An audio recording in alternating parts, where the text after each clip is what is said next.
Hi, everyone, and welcome to Write Your Story. I'm Julie Pennell, and this is a series where I get to chat with my favorite authors about how they got their start in writing in hopes of inspiring others to write their first novel.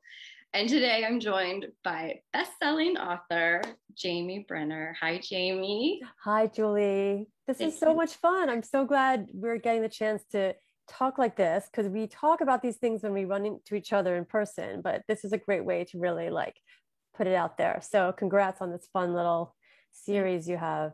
thank you. And congrats on your new book that just came out, Blush. Thank you. Very Amazing. excited. Um, it is for those who are joining, huge buzzworthy book right now.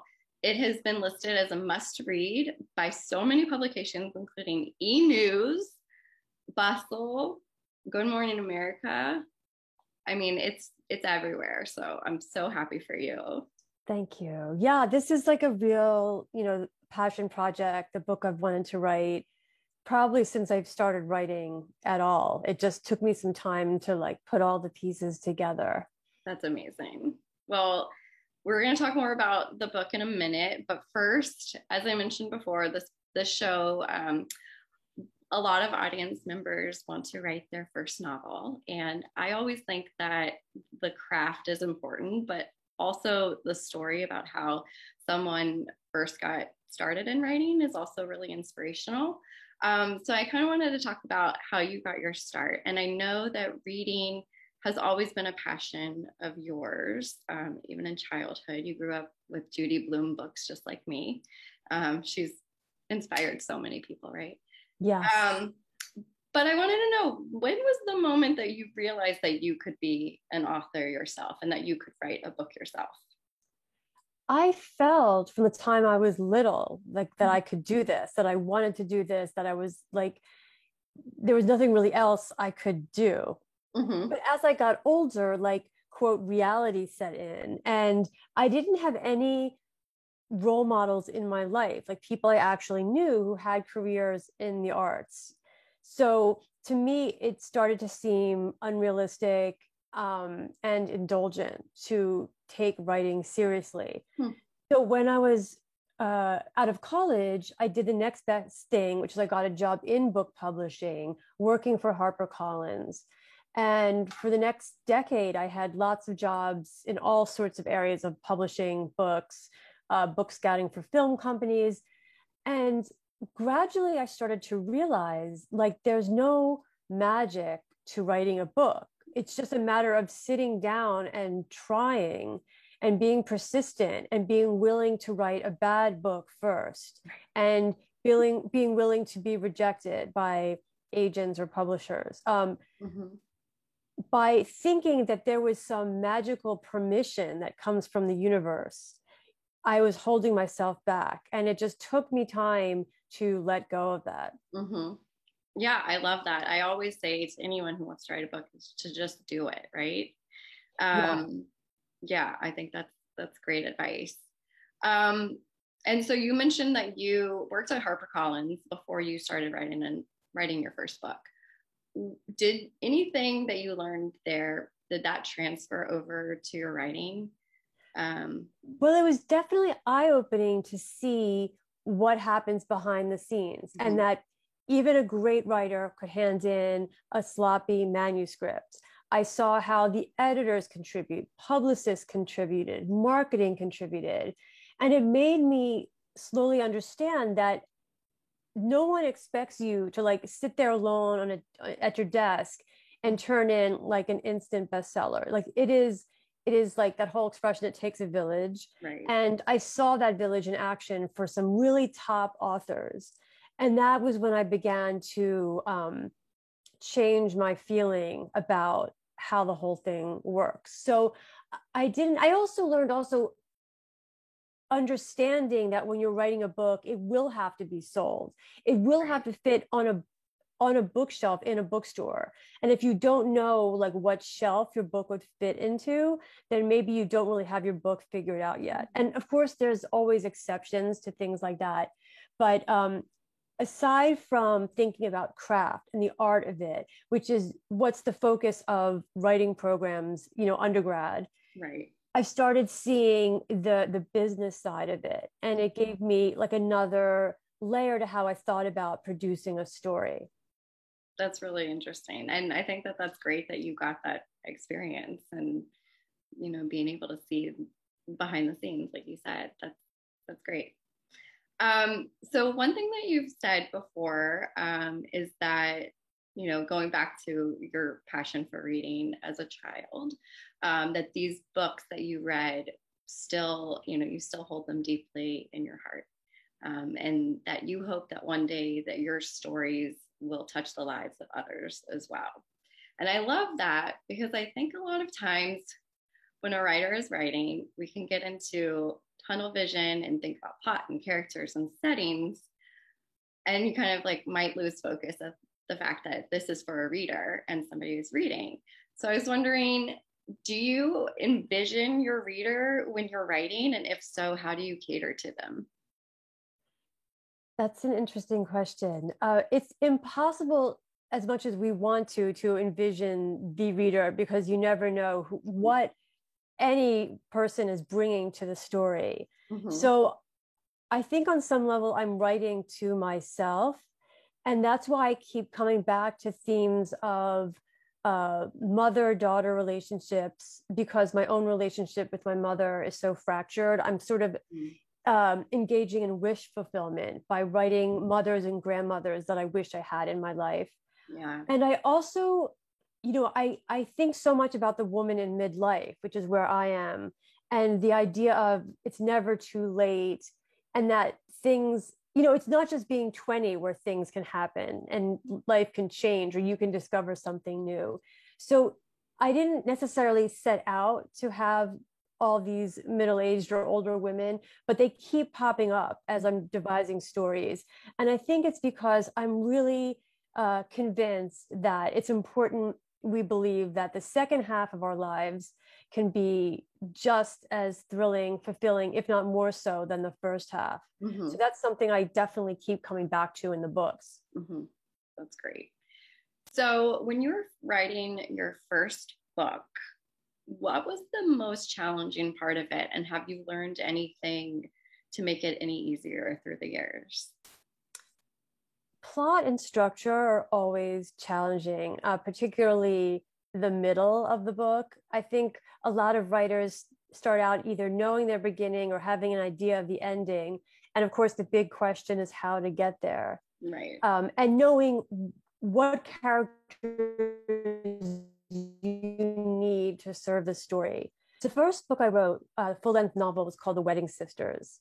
And one of the earliest notes from my agent was telling me that instead of having a woman, The Wedding Sisters is about a married couple, a middle-class couple whose 3 daughters are all getting engaged to these spectacularly wealthy, high-profile men, and what the pressure of planning these weddings does to the family.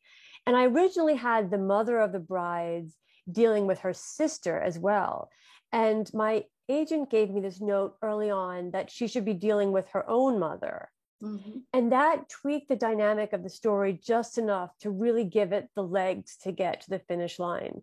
The scary thing about writing, and this never changes, is it's impossible to know from at the beginning everything you need or everything that's supposed to happen. And it really does still, feel like a leap. Like you have to just dive in and then still figure things out as you go. And, I talk to authors who've published 20 books, 30 books. Mm-hmm. Apparently this never changes.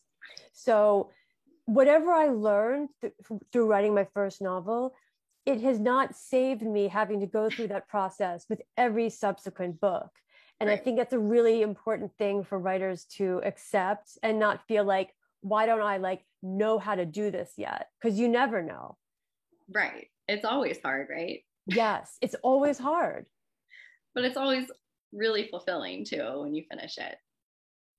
Yeah. I mean, it's so funny. I was reading some author, I can't remember who it was, and she was saying how she feels sad when she types the last page because she hates saying goodbye. And I'm always like, good riddance. I'm so relieved. Like, see ya. It's funny. Done. You don't even have to write the end on a manuscript, but I always do because I'm always so excited to just write those 2 words. Yeah. So I think, obviously every writer feels differently about getting to the end or starting, but personally, it's always scary to start and not know like fully which direction that road is going to take you, and understanding that you can't plan the whole thing. Right. They ask, I've been asked, are you a pantser or are you a plotter?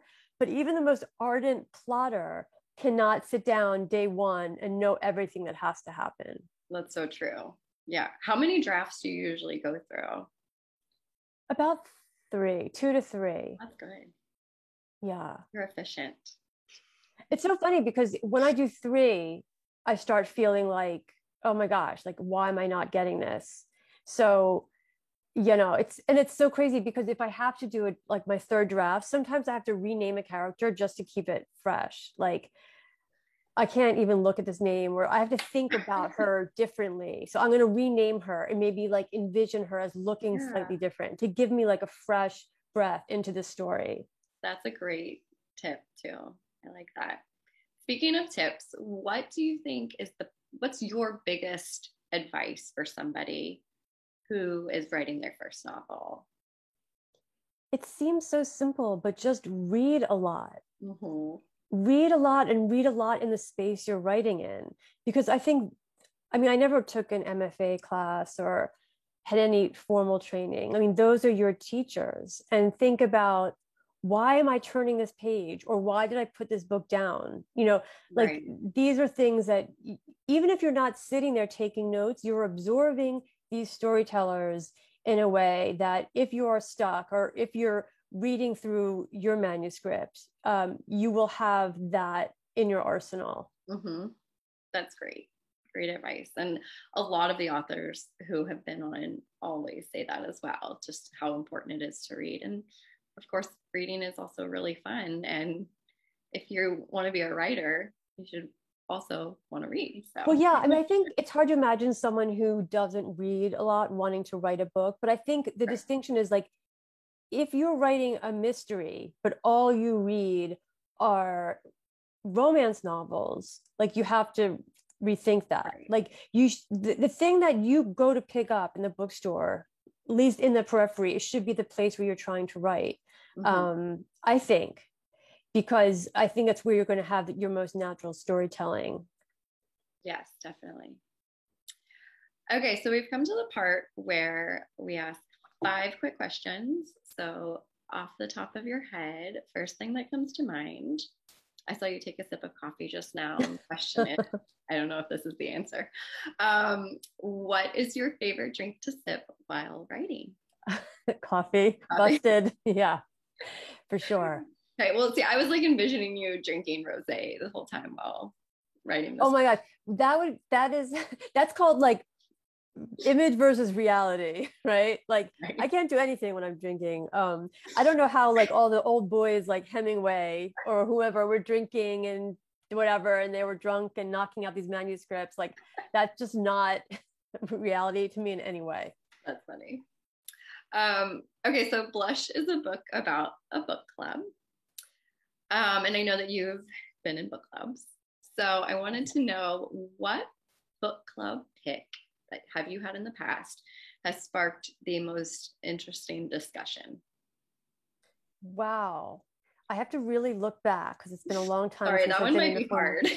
I remember the book that I discovered that I loved the most from a book club, which was a book called A Spanish Lover by Joanna Trollope, who is a descendant of Anthony Trollope. And it just was the loveliest story about sisters that I never would have picked up on my own. And I think while a lot of book clubs may read like the book that they're seeing everywhere, mm-hmm. It's, in my experience, it was the book that someone picked that seemed so random, mm-hmm. that stayed with me the longest. That's great. Love it. So how long does it typically take you to write a first draft? A first draft, about 4 months. Mm-hmm. Which, according to Stephen King, is a month too long, but that's just the way it is. Are you writing every day and like full time? when you're doing that, or okay. Yes, writing full time. Full-time. Which, you know, takes different forms. But I mean, yes, technically, let's say a book's 100,000 words, you should be able to get a draft done in 3 months, like if you break down word count. But there's days where you have to like slow down, think about all those things. So yeah, about 4 months. Yeah. Okay. And how do you celebrate when you finish writing a book? Oh my goodness. Honestly, the best celebration is just that feeling of the weight being off your shoulders. Yeah. But usually my husband and I grab dinner, and I can have a glass of wine because I'm not in work mode. But it's so strange. That, you know, there's so many, I feel like there should be an official way people celebrate finishing a book, like the way when you bring a baby home, like you have a little like baby shower or whatever. So in some ways, I feel like in some ways, I don't celebrate that book until a year later when the book comes out. Right. Because that's, you know, it's the big party. Yeah. Yeah. Yeah. Okay. And then what adjective would you like to be remembered by for your books? Oh my gosh, Julie. Oh, are these hard? Sorry. No, I'm like digging it. These are new. Oh, good. What adjective would I want to be? Fun. Fun. I love it. And I think your books are fun. All right. There you go. There you go. Awesome. Thanks for playing my game. You were great. That was great. You were like stumping me. Okay, so let's talk about Blush. Tell us, give us a brief rundown of the buzzworthy book. Okay, Blush. So as I was mentioning, Blush is a book that I've wanted to write for a long time, but I needed to put the pieces together. And it started out as I wanted to pay homage to the books that I read while growing up that made me aspire to be a novelist because of how much escapism they gave me. And those books are books, Scruples by Judith Krantz and Chances by Jackie Collins, Lace by Shirley Conrad, all those really juicy, trashy blockbuster novels. Yeah. That was my starting point. And I like to write books in beautiful settings. So I thought, how about a winery? Because I'd done 4 books in various beaches. So Blush came together in my mind as the story of 3 generations of women who convene at a family winery for a summer vacation.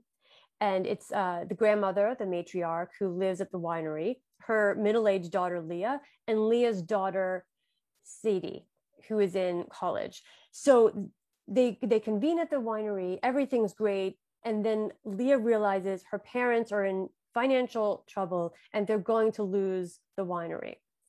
So at the same time, her daughter Sadie discovers these novels in the grandmother's library. And over the course of the summer, they resurrect the grandmother's old trashy novel book club. And through these novels of outrageously bold and self-directed women, they slowly kind of come to an understanding of what they could do to save their own family winery. I love it. I think it's so fun. And, you know, a lot of summer books are always, you know, at the beach. And I just love that it's at a vineyard. Well, it's amazing that on Long Island, the North Fork, where the book is set, that you do have these vineyards very close to the water. And for people who think of just the Hamptons as a beach town, you know, the Hamptons is 40 minutes away from some of these vineyards. So it's an incredible place to visit. And I was just amazed when I first saw the multitude of vineyards along the highway on the North Fork. Yeah, no, it's such a fun setting. Fun.